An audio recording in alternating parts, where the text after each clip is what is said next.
ईला व बुध से जो पुत्र हुआ उनका नाम पुरुरवा था। पुरुरवा ने अपने पितामह चंद्र के नाम पर चंद्रवंश की स्थापना की और ईला के बाद वो राजा बने। पुरुरवा में देव सुलभ गुणों का समाहार था और वो प्रचंड बलशाली और प्रतापी राजा थे। पुरुरवा ने 100 अश्वमेध यज्ञ करवाकर स्वयं को देवों के समान यशोबलधारी बना दिया था।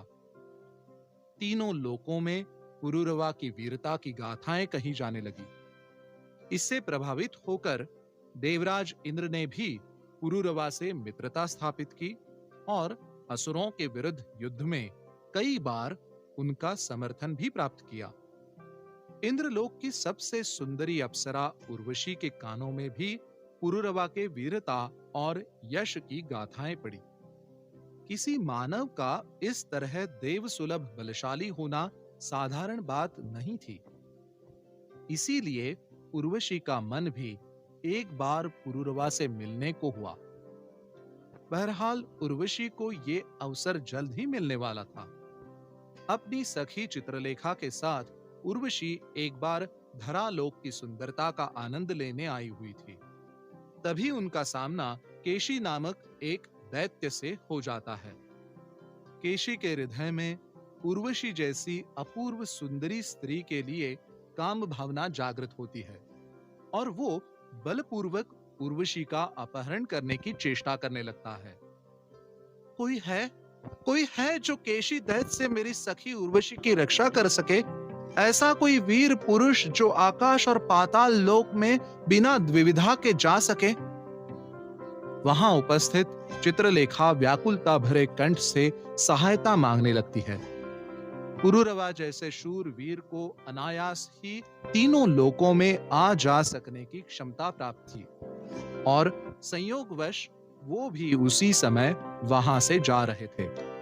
अब किसी व्याकुल स्त्री की पुकार सुनकर पुरुरवा ने अपना अश्व रोका और चित्रलेखा से उर्वशी के बारे में पूछने लगे। एक असहाय स्त्री की रक्षा करना भी क्षत्रिय का परम धर्म होता है। ये सोचकर पुरुरवा ने अपना रथ केशी दैत्य की ओर मोड़ लिया। हजारों दैत्यों दानवों का संहार कर चुके पुरुरवा के लिए केशी का वध करना कोई बड़ी बात नहीं थी। उन्होंने आसानी से केशी का वध कर उर्वशी को मुक्ति दिलाई और स्वयं के साथ रथ में बिठाकर चित्रलेखा के पास ले आए। केशी दैत्य का संहार कर पुरुरवा ने इंद्रलोक की सुंदर अप्सरा उर्वशी की रक्षा की है, ये बात तुरंत ही तीनों लोकों में प्रचलित हो गई। इंद्र की आज्ञा अनुसार गंधर्वराज चित्रांगद स्वयं पुरुरवा को धन्यवाद देने हेतु उनके पास पहुंचे। पुरुरवा ने दोनों स्त्रियों को चित्रांगद की सुरक्षा में छोड़कर अपने राजमहल वापस आने का निश्चय किया। राजमहल में वापस आने के बाद अब पुरुरवा का किसी विषय में मन नहीं लग रहा था। वो हर समय उर्वशी की मनमोहक सुंदरता के बारे में सोचने लग गए थे। उर्वशी जैसी अपूर्व सुंदरी को पाने के लिए पुरुरवा का हृदय व्याकुल होने लगा। उर्वशी की प्रेम में अब स्वयं को पूरी तरह डुबो चुके पुरुरवा का अब राजकाज से भी ध्यान भटकने लगा था। वहीं दूसरी तरफ उर्वशी की भी अवस्था कुछ अधिक ठीक नहीं थी। वो बार बार पुरुरवा के देवसुलभ सौंदर्य और वीरता को स्मरण कर अपना जीवन बिताने लगी थी।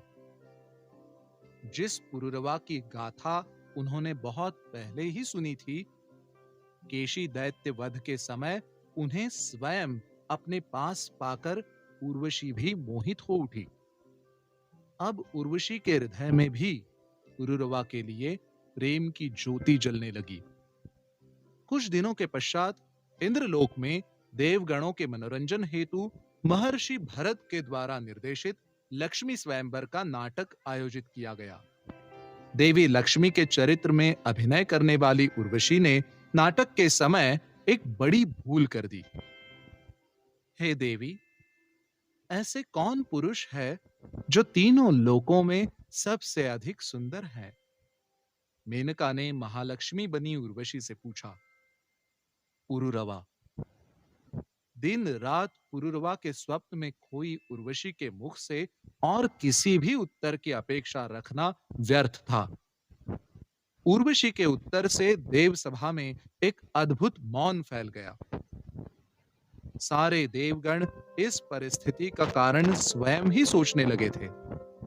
अपने नाटक की विफलता और उर्वशी की इस भूल को पुरुषोत्तम श्री हरि विष्णु का अपमान समझकर अत्यंत क्रोधित भरत मुनि ने उर्वशी को श्राप दे दिया।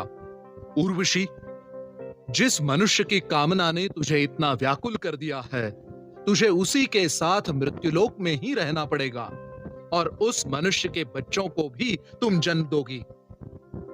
उर्वशी के लिए भरत मुनि का यह श्राप आशीर्वाद बनने वाला था। किसी अप्सरा का एक मनुष्य से मिलन सृष्टि के नियमों के विपरीत था, परंतु भरत मुनि के इस अभिशाप ने उर्वशी और पुरुरवा के संगम का पथ प्रशस्त कर दिया था।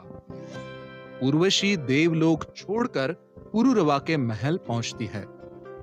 उर्वशी को देख मानो पुरुरवा के मृतप्राय शरीर में प्राणों का संचार हो उठता है।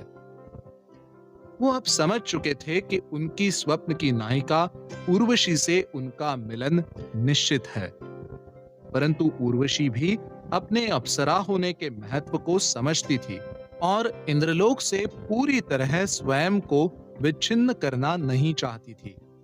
अतः वह उन्होंने पुरुरवा के सामने स्वयं को समर्पित करने हेतु 2 नियम रखे। हे राजन, मैं आपसे मंत्रमुग्ध होकर आपके पास तो चली आई हूं, परंतु यदि आपने मेरे इन 2 नियमों का उल्लंघन किया तो मैं उसी क्षण देवलोक वापस चली जाऊंगी। उर्वशी ने यह कहकर पुरुरवा के समक्ष विवाह का प्रस्ताव रखा। हे देवी, मैं आपके प्रेम में पूर्णतः व्याकुल हो चुका हूं। आपसे विवाह करना ही अब मेरे जीवन का एकमात्र लक्ष्य है। मुझे आपके सभी नियम स्वीकार हैं। उर्वशी के नियमों को बिना सुने ही पुरुरवा ने अपनी सहमति दे दी। हे राजन, अब ध्यान पूर्वक मेरी वो 2 इच्छाएं सुने। मेरी पहली इच्छा यह है कि मेरे साथ मैं अपने 2 भेड़ों को लाऊंगी, जिन्हें मैं अपने बेटों की तरह स्नेह करती हूं। आपको उनकी रक्षा करने का वचन देना होगा। पहली इच्छा व्यक्त करते हुए उर्वशी ने कहा, हजारों दैत्यों से अपने राज्य की रक्षा करते आ रहे पुरुरवा के लिए 2 सामान्य भेड़ों की रक्षा करना कोई कठिन कार्य नहीं था। अतः उन्होंने सम्मति दी और दूसरी इच्छा को बताने को कहा। मेरी दूसरी इच्छा यह है राजन कि शयन कक्ष के अलावा हम दोनों एक दूसरे को कहीं और निर्वस्त्र नहीं देख सकते। यदि भूल से भी इसका उल्लंघन होता है तो मैं उसी क्षण देवलोक वापस लौट जाऊंगी। उर्वशी अपनी दूसरी इच्छा का उत्तर जानने हेतु धैर्यपूर्वक पुरुरवा की ओर देखती है। पुरुरवा ने उर्वशी की दूसरी इच्छा भी स्वीकार ली। तत्पश्चात पुरुरवा और उर्वशी का विवाह धूमधाम से संपन्न हुआ और दोनों आनंद पूर्वक अपना वैवाहिक जीवन बिताने लगे। कई वर्ष बीत जाने पर उर्वशी के चले जाने से अब देवलोक नीरस लगने लगा था।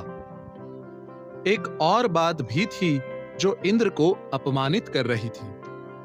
पुरुरवा जैसे मानव के लिए उर्वशी ने देवलोक का त्याग कर दिया था, इस बात से इंद्र को ईर्ष्या और लज्जा दोनों का आभास हो रहा था। ग्लानि से जर्जर इंद्र ने गंधर्वों को स्वयं के निकट बुलाकर किसी भी उपाय से उर्वशी को इंद्रलोक वापस लाने का निर्देश दिया।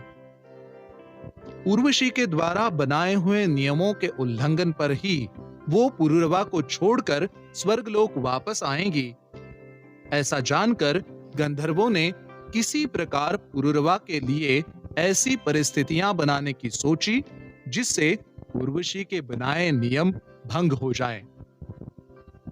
एक रात प्रेमालाप में मग्न पुरुरवा और उर्वशी से बचकर गंधर्वों ने उर्वशी के दोनों भेड़ों को चुरा लिया। भेड़ों के आर्तनाद को सुनकर उर्वशी ने पुरुरवा को उनकी रक्षा करने हेतु जाने को कहा।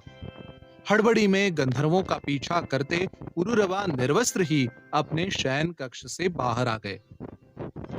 भेड़ों को चुराकर गंधर्वों ने उर्वशी की पहली इच्छा का उल्लंघन करवा दिया था। अब समय था दूसरी इच्छा का।